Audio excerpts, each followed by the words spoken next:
May nalata kayo mga kababayan? Bakit niya Mr. Maravillas? Bakit kailangan niyang sumulat sa DOJ? Di ba best friend sila ng ating Pangulong BBM? BBM!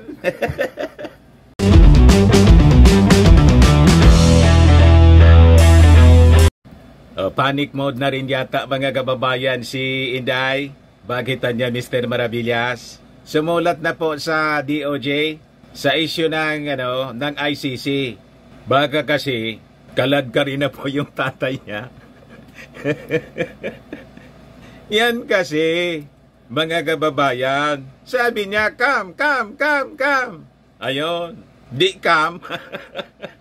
Nasubran kasi ng yabang. O ngayon, panic mode sila. Sabi diyan sa balita, mga kababayan ng UNTV, BP Sara sumulat sa DOJ hinggil sa ICC. Issue inilatag na argumento, ikokonsidera sabi ni Asik Clavano. You see, mga kababayan, ito yung report pa ng ABS-CBN. Just in, the Department of Justice has received a letter from Vice President Sara Duterte expressing her stance on why the country should not cooperate with the International Criminal Court, according to Asik Miko Clavano. Di niya Mr. Maravillas ang tingin mo? Tingin ko po magiging inutil na si Inday as DepEd Secretary. Maubos na lang yung panahon nito sa CIF. Saka dito sa latest na issue ng kanyang tatay na baka kalad ka rin na po ng ICC. Wala na. Ubos na yung kanyang panahon. Wala na sa focus si Inday sa DepEd. Nasa pag-defend na mga kababayan ng kanyang tatay. Na resulta mga kababayan ng kanilang kagagawan man lang. Sabi nga natin, nasobran kasi sa yabang. Ayan tuloy, pati yung SMNI. Nadamay mga kababayan. But before ko mga kababayan ibigay sa inyo yung full story, click subscribe muna dito sa ating YouTube channel and hit the notification bell po para lagi kayong updated sa mga kaganapan dito sa ating bansa. Like and share na rin po ninyo ng ating video. At wag na rin po ninyo na skip yung ating mga commercial ads para tuloy-tuloy lang ang pag-unlad ng bagong Pilipinas. Sa mga naghahanap pala po ng malinis and spacious fitness gym, bumisita lang po kayo sa aming Colossal Fitness Gym.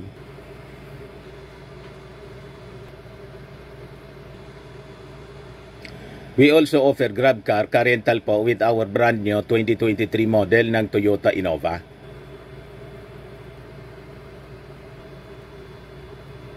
We also accept booking for those who are planning to travel via PAL, Cebu Pacific and other airline companies, local and international, and bills payment po for Meralco bills, PLDT, etc. Ang Colossal Fitness Gym is located at 3rd floor Security Bank Building, Lanco Business Park, Legazpi City, Albay. For inquiries, look for Jilon Maravillas. Contact number 0966-802-0949.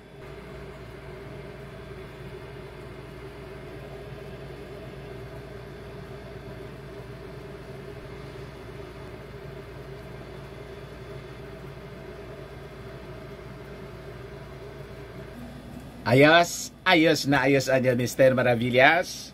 So, balik tayo mga kababayan dito sa ating kwento. Ayan po. Sumulat na sa DOJ si Inday. Panic mode po. Inihayag ng Department of Justice na natanggap na nila ang sulat ni Vice President Sara Duterte hinggil sa posisyon nito sa isyu ng muling pakikipag-ugnayan ng Pilipinas sa International Criminal Court. Ayon sa DOJ, valid at may bagong argumento si BP Sara at kasama ito sa mga ikokonsidera nila sa pag-aaral sa issue. May nalata kayo mga kababayan? Bakit niya Mr. Maravillas? Bakit kailangan niyang sumulat sa DOJ? Di ba best friend sila ng ating Pangulong BBM? BBM! Di ba? Pwede man niyang tawagan si si President Bongbong Marcos? Kasi sabi nga po ng mga experts, mga analyst, pati ng mga dating senador, si Drilon, pati si Laila de Lima, nagsalita na nga po. Siyempre, anya Mr. Maravillas, nakikisakay na rin. Siyempre po. Pasikat na rin po sila. Sumakay na po sa issue at siyempre magtitake advantage para makabawian niya tayo. Matabla natin si Maudigs. Ganon. Sabi po ni Laila, executive action anya enough for ICC. Ganon din yung sabi ni Soljen Medardo Guevara na it's up to the president kung papapasukin niya yung ICC. So malinaw po yung mensahe, mga kababayan. Ano niya Mr. Maravillas? They have to behave. May sword of Damocles po. Tigilan nyo kasi yung kayayabang ninyo. Pinipirwisyo ninyo yung Kongreso, sinisiraan ninyong sinisiraan at mismong si Maudigs, yung Speaker of the House po, pinsang buo ng ating Pangulong Bongbong Marcos. Kambal dikit po. Ayaan ba yon ng ating Pangulong Bongbong na yung kanyang pinsan ay ginigiba ninyo? Malinaw mga DDS, mga minions ni Maudigs at Inday, di ba ninyo nababasa yung mensahe? Sabi ni Drilon, Marcos Jr. can decide on rejoining ICC without Senate approval. Former Senate President Franklin Drilon believes President Ferdinand Marcos Jr. can unilaterally decide on rejoining the International Criminal Court, citing former President Rodrigo Duterte's withdrawal from the Visiting Forces Agreement as a precedent. Drilon argues that since Duterte's withdrawal notice was ultimately revoked and the VFA remains in effect, rejoining anya the ICC can similarly be done through an executive action by Marcos. Tanggapin na ninyo kasi na yung ating Pangulong Bongbong Marcos ay strong leader. Gusto ninyong kamutihin eh. O ngayon, pag hindi kayo tumino, may sword of Damocles. Bibitawan yung sword. Di ba? Hindi ninyo nababasa ang direksyon. Bakit niya Mr. Maravillas hindi makadirekta si Inday kay President Bongbong Marcos? Di ba mag-best friend sila? At unity? Iwan ko po. Wala akong inside story kung bakit kailangan niyang sumulat sa DOJ na pwede man niyang kausapin yung ating Pangulong Bongbong. Baka niya Mr. Maravillas nahihiya dahil sa kanyang mga ginawang pagtantrums at pag-i-snub kay Martin Romualdez na pinsang buo ng ating Pangulo. Malamang po, siyempre mahihiya siya kasi siya po yung may kasalanan ng lahat ng ito. Yung kampo po nila, nagsimula po ito mga kababayan doon sa Tambaloslos issue.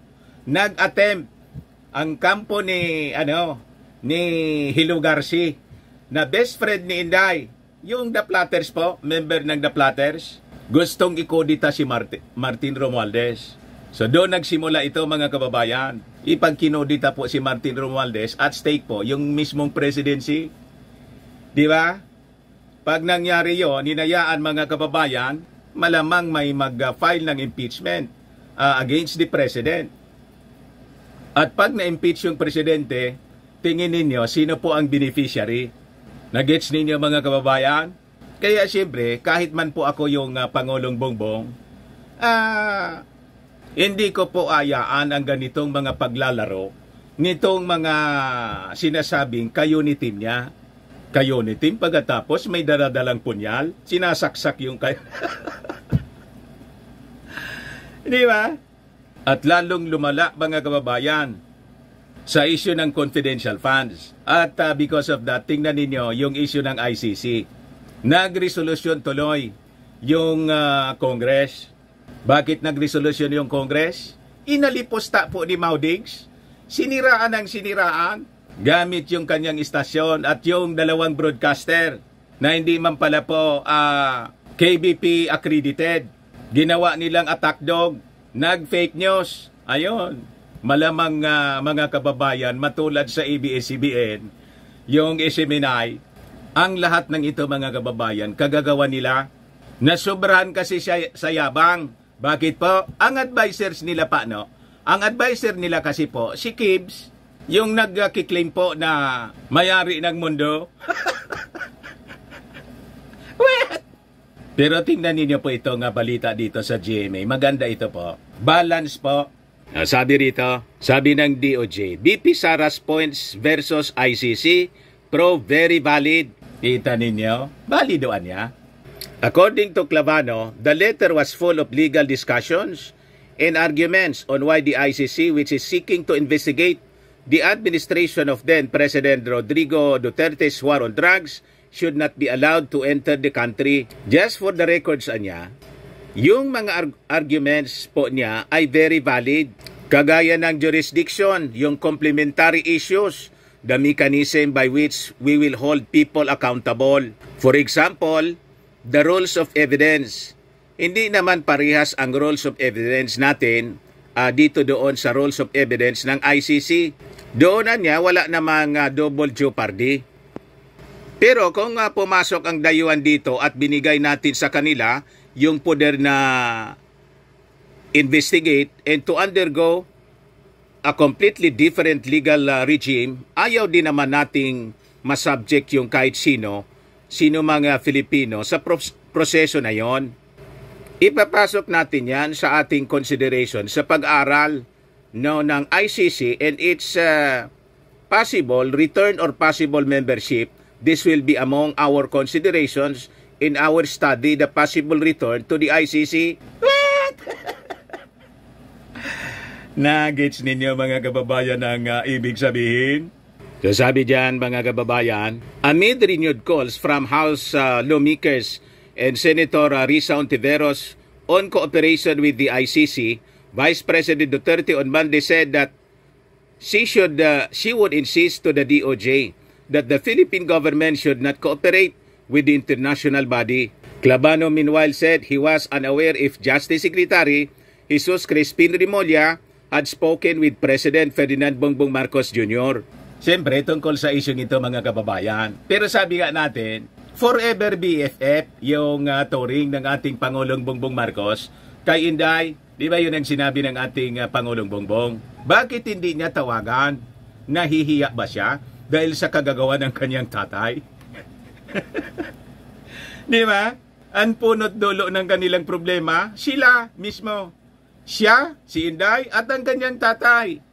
Sumabog sa kanilang pagmumuka yung kanilang kagagawan at kayabangan. Ayaw kasi niya Mr. Maravillas manahimik. Yun nga po yung sinasabi natin. Pwede man sana na magpahinga na si Maudigs. Pinili niya na manggulo. You see, ginagatungan pa yung ating armed forces. Pagkatapos biglang deny. What? Di ba? Ayan man lang po, mga kababayan. Baka lang gusto ninyo po itong itry. Firmax Firming and Lifting Cream. Pinapahid po sa mga pulses in affected area. Mainam po sa paninigas ng mga kaso-kasuan. Ito naman po, Automax Radiant Serum. Sa mukha naman yung application. Anti-aging po siya. You will look 10 years younger than your age. Sa mga cancer patients naman po, baka lang gusto ninyo itong itry. Ning siya Red Mix Fruit Drink. Hindi man po siya gamot, food supplement siya. Kaya lang gawa siya mga kababayan sa goji berry. Yung goji berry may anti-cancer properties. Ayos pa. Yung mga inquiries ninyo, dumiritso na lang kayo sa aming messenger sa Facebook para masagot namin agad. Ako po si Dante Maravillas. Bye-bye po. God bless.